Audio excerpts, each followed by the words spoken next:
Matkaa pimeyden peittoon.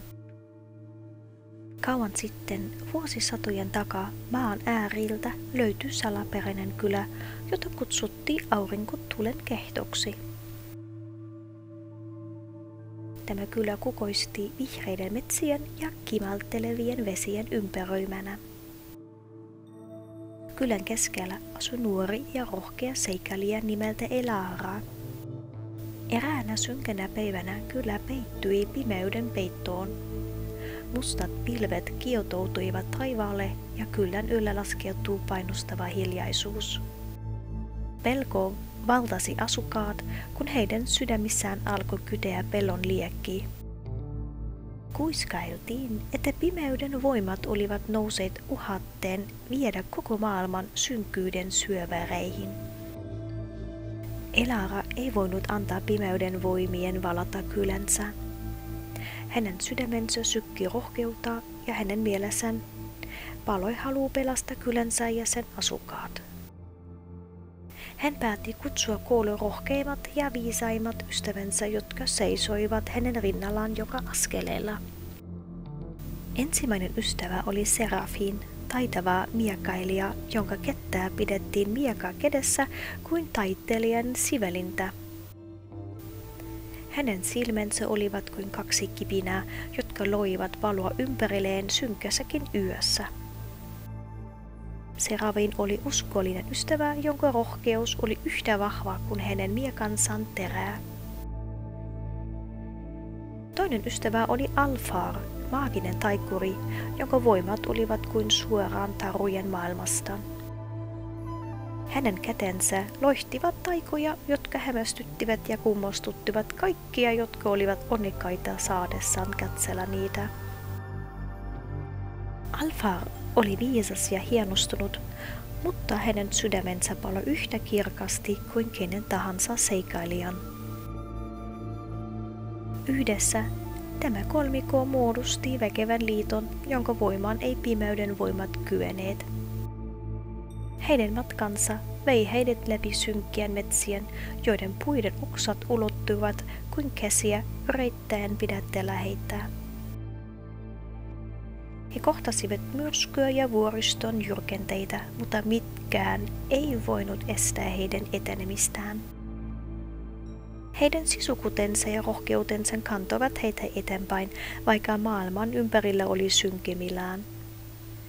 Heidän tiensä vei heidät syvällä pimeyden sydämeen, mustien vuorten ja myrskyjen keskellä, missä pahaloitsoi taikuri hallitsi mustia voimiaan.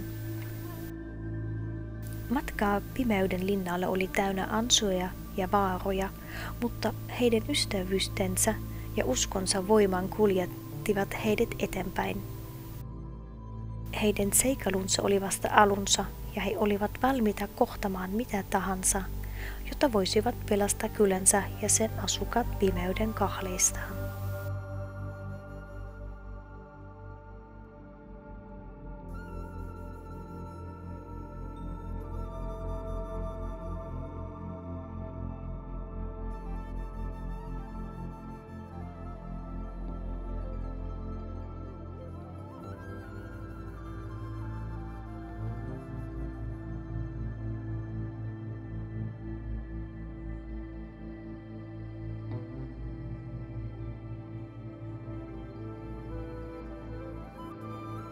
Osa 2. Seikkailu pimeyden sydämeen. Matkaa pimeyden sydämeen vei Elaran, Serafinin ja Alfarin läpi synkkien metsien, joiden varjoista puut kohostivat kuin mustat vartijat. Metsässä valitsi hiljaisuus, jota vain satunnaiset risahtukset ja eläinten vaimeat äänet rikkoivat. Kulkijoiden askeleet kaikuivat heidän kulkiessaan eteenpäin, ja heidän ympärilleen leijui tiivis sumu, jota teki näkymä yhä synkämmäksi.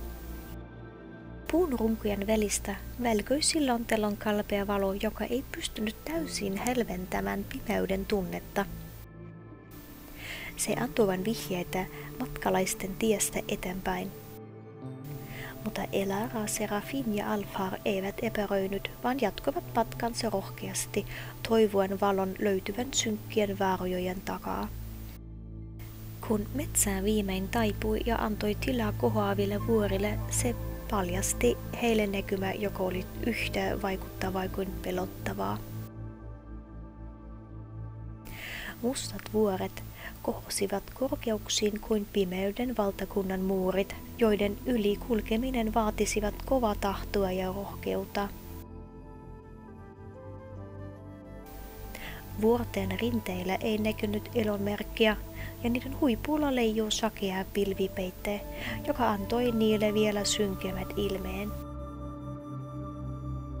Matkaa mustien vuorten läpi oli haastava. Jyrkeät rinteet ja louhikoiset polut testasivat matkalaisen kestävyyttä ja taitoja. Serafinin miekka välkyi auringon seteissä, kun hän halkoi tiheään metsään ja raivasi tietä heille. Väistämättä heidän tiensä alku tuntui entistä vaarallisemmalta ja epävarmemmalta. Kun he viimein saapuivat pimeyden linnalle, heidän silmänsä kohtasivat synkän näyn. Linna kohosi korkealle vuorten huipulle. Sen tornit korottuivat kohti taivasta kuin pimeyden valtakunnan kruunu. Linnan seinät olivat mustia ja kylmiä, ja sen portit olivat suljeneet kuin ikiaikaiset vartijat. Mutta Elara, Serafin ja Alfa eivät epäröineet. Heidän rohkeutensa oli lujempi kuin koskaan. Ja heidän päämääränsä oli selvä. Heidän oli murtauduttava läpi pimeyden linnoituksen ja kukistettavan sen valtiat, jotta valo voisi palata maailmaan. Ja niin he astuivat kohti linnan portteja, sydämet täynnä rohkeutta ja toivoa, valmiina kohtamaan kaiken, mikä heitä odotti pimeyden valtakunnan uumenissa.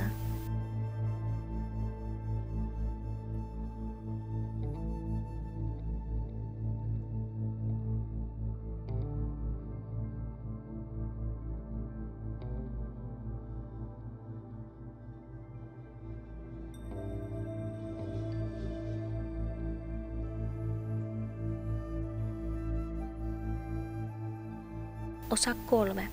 Taisteluvalon puolesta. Linnan portien edessä seisoi Elara, Serafin ja Alfar, rohkeuden ja toivon lähettiläät. Heidän silmissään heijastui valon kipinä, joka karkotti pimeyden ympäriltään.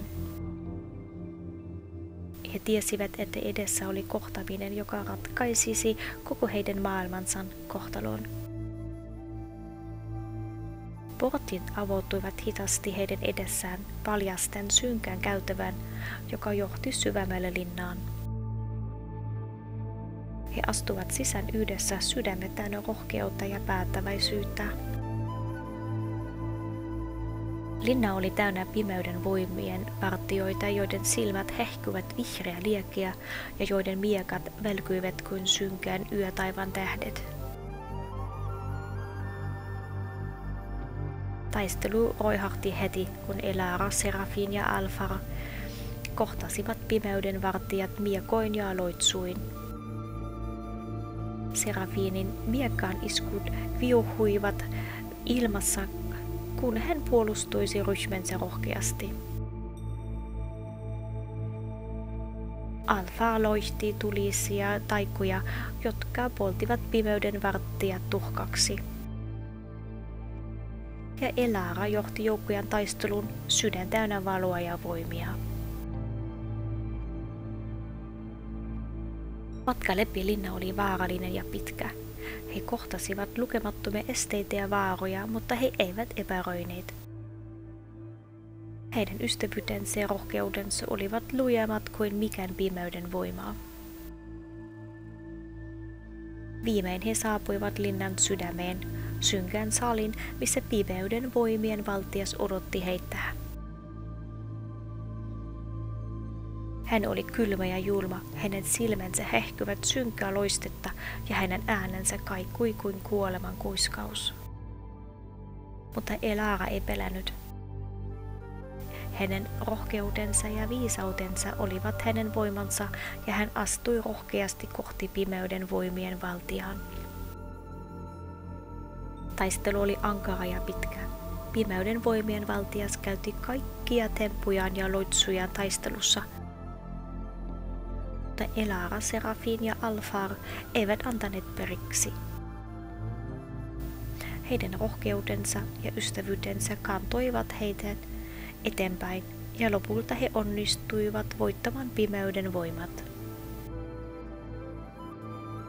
Kun viimeinen pimeyden varjo oli hälvennyt, linna täytyi valosta ja ilosta. Aurinko paistoi jälleen taivaalla ja maailma heräsi uuteen eloon. Asukkaat kylästä riensivät kiittävän sankaritaan, joiden rohkeus ja uhrautuvaisuus oli pelastanut heidät pimeyden valasta.